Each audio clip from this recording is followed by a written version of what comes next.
Bonjour à tous et bienvenue, c'est parti pour votre quart d'heure dédié aux nouvelles technologies sur le web et sur la chaîne Techno. Bienvenue à vous tous. Les titres de ce JTech, tout d'abord. Les Français aiment la high-tech, en tout cas le marché repart à la hausse en France. Sony a annoncé il y a quelques jours sa nouvelle console portable. Elle sort dans quelques mois, on en parle dans une minute. Et puis ça bouge en matière de vidéos sur Internet avec Dailymotion en passe d'être racheté par Orange. C'est parti pour le JTech, soyez les bienvenus.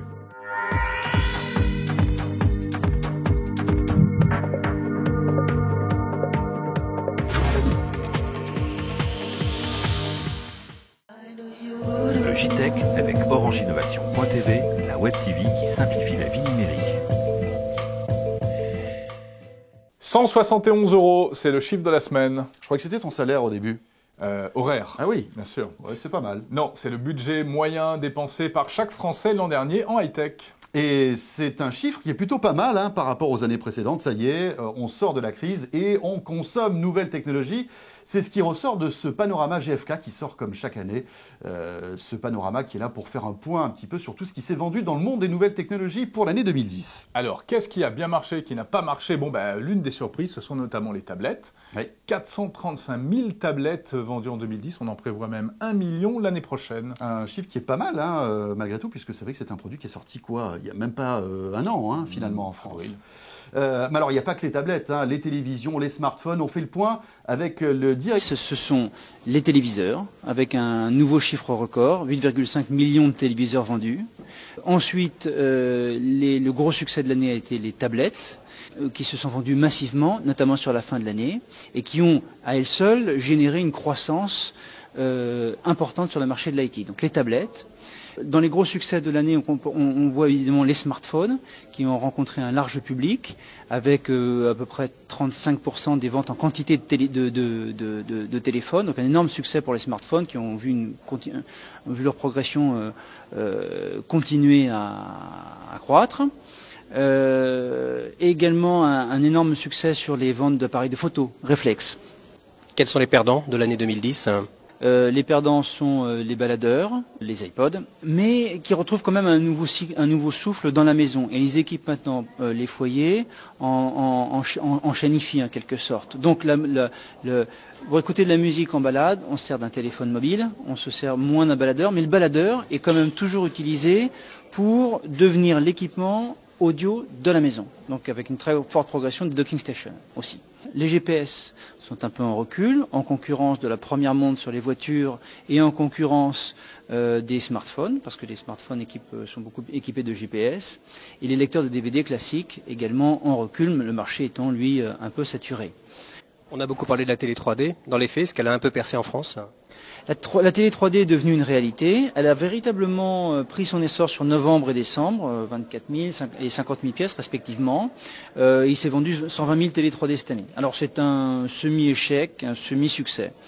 Les raisons sont multiples. La démonstration au magasin était difficile. Les lunettes étaient en panne, ou étant cassées, ou volées.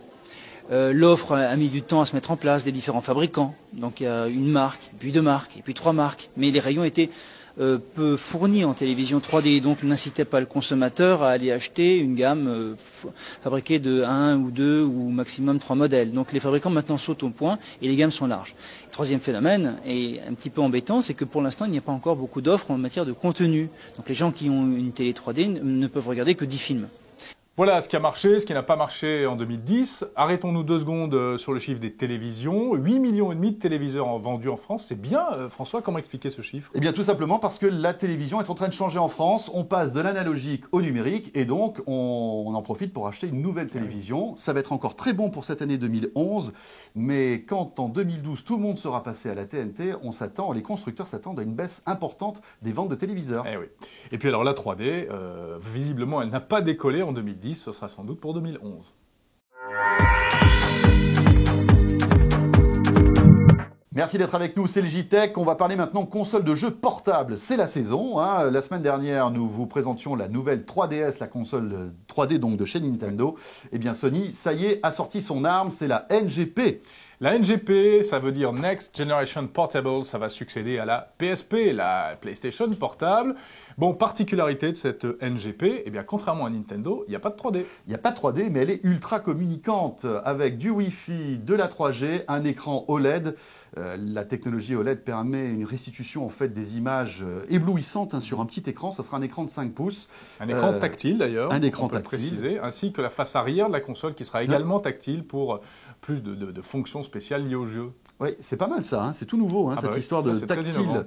En fait, à l'arrière de la console, ça permettra peut-être d'avoir des actions un petit peu plus poussées sur le jeu, alors gyroscope, etc. GPS. Voilà, enfin, tous les derniers raffinements technologiques pour cette console. Bon, et alors elle sortira quand, cette NGP? Alors, c'est d'habitude avec les Japonais. Ça bouge dans le domaine de la vidéo sur Internet et dans ce qu'on appelle l'industrie des contenus. Alors peut-être regardez-vous justement ce JTech sur YouTube ou sur Dailymotion. Et bien justement, l'actualité cette semaine, c'est que Dailymotion va passer sous le giron de France Télécom, d'Orange. Et oui, l'opérateur historique rachète le petit français qui est quand même devenu le numéro 2 mondial de la vidéo sur Internet. Cocorico, ça fait plaisir hein, d'avoir une belle société comme ça française qui cartonne. Orange va prendre pour commencer 49% du capital et puis ensuite 98% d'ici à 2013. Pour une transaction totale de 120 millions d'euros, c'est plutôt pas mal. Alors qu'est-ce que ça va changer, en fait, ce rachat par Orange de Dailymotion? Explication tout de suite. Dailymotion restera dans son métier, qui est quand même d'avoir une audience, dans un modèle qui est un modèle du gratuit. Ça n'exclut pas des modèles qui puissent être des modèles couplés entre le premium et le gratuit, et puis des modèles de payant, entre guillemets, comme on l'a fait avec Deezer, où il y a à la fois la notion de réseau et de trafic lié à la mobilité et le contenu Dailymotion qui peut être en plus évolué vers certains contenus premium. Donc là-dessus, il y a clairement une volonté d'évoluer, de diversifier les modèles économiques, tant pour Orange que potentiellement pour Dailymotion. Mais est-ce que vous n'aurez pas la tentation quand même de privilégier certains contenus pour vos abonnés et donc au détriment des internautes lambda ?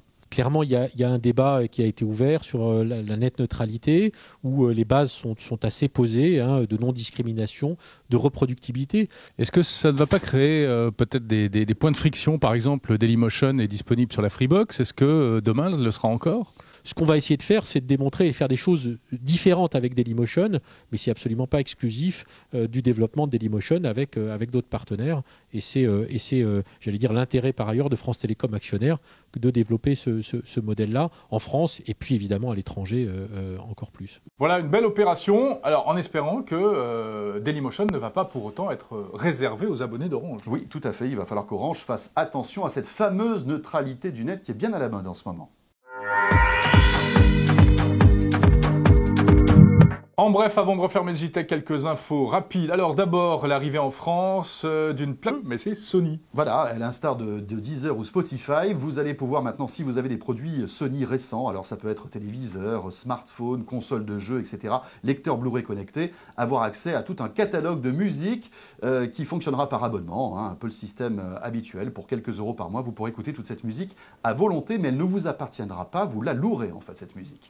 Et puisqu'on parle de musique, eh bien, il y a quelques jours se tenait le MIDEM, le grand salon consacré à l'industrie musicale, l'occasion de faire le point. Alors, à cette occasion, la Hadopi, la haute autorité contre le piratage, a dévoilé une étude qui est assez surprenante. Un Français sur deux continue de télécharger en fait des contenus illégaux. C'est beaucoup parce qu'on se dit, tiens, on peut avoir peur quand même de cette fameuse loi Hadopi qui maintenant a mis des filtres sur Internet et qui surveille un petit peu les internautes qui téléchargent également. A priori, ça ne décourage pas tous ceux qui continuent donc à télécharger du contenu. Et voilà, la peur du gendarme, visiblement, ça ne sert pas à grand-chose. Hein. Bon, cela dit, on sait que le téléchargement a beaucoup changé de visage. Hein. Les réseaux peer-to-peer, grosso modo, c'est terminé. En revanche, ce qui prend le relais aujourd'hui, ce sont les fameux sites de streaming. Voilà, et l'effet pervers, c'est que nous sommes prêts et tous très nombreux à mettre de l'argent en fait dans ces services qui sont complètement illégaux. Et ça fait de l'argent en moins qui va vers les ayants droit. On n'y comprend plus rien finalement dans cette histoire. Tiens Jérôme, on va terminer avec une petite application sur smartphone qui te plaît bien. Oui, alors ça c'est mon coup de cœur. C'est une application iPhone qui s'appelle Téléglue.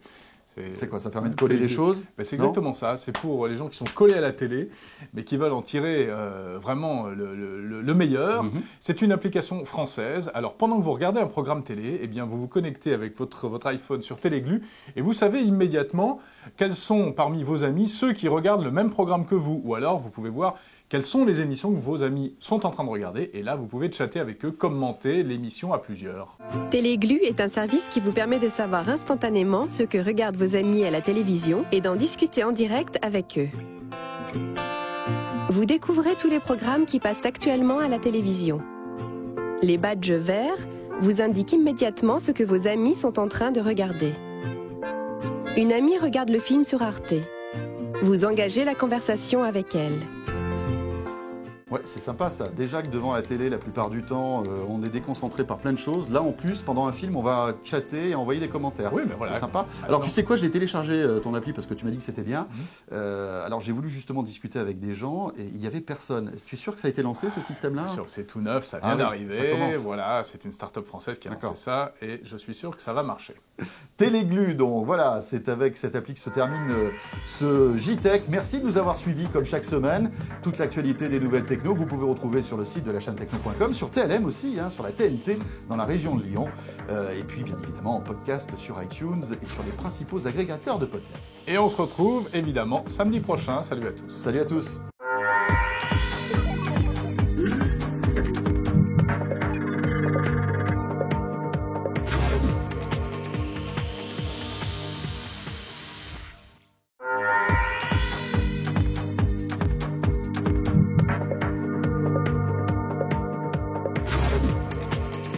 Bon, écoutez, puisque vous avez été des millions, on peut le dire, à regretter l'absence de tour de magie de Jérôme la semaine dernière. Beaucoup de messages, c'est vrai. Oui, c'est vrai, des pétitions, des bus entiers en bas du studio de la chaîne Techno, justement, pour crier. C'est pas facile à gérer, mais ça... Pour ce tour de magie, je crois qu'il faut quand même une ambiance un peu particulière. Oui, alors c'est un tour, bon, j'étais pas là la semaine dernière, non. mais en revanche, c'était pour faire mieux cette semaine, avec un tour de magie importé directement de Las Vegas. Complètement. Qui est quand même le pays de la magie. C'est vrai, on le sait tous. Ouais. Merci d'ailleurs de nous faire vivre un peu chaque semaine ce Las Vegas, Jérôme. Donc oui, j'aurais besoin d'un peu d'obscurité en fait, D'accord. François, s'il te plaît. Tu peux aller éteindre la lumière du studio? Machiniste, vous pouvez éteindre la lumière? Ah oui, non, il n'est pas là. Donc je vais y aller. Voilà.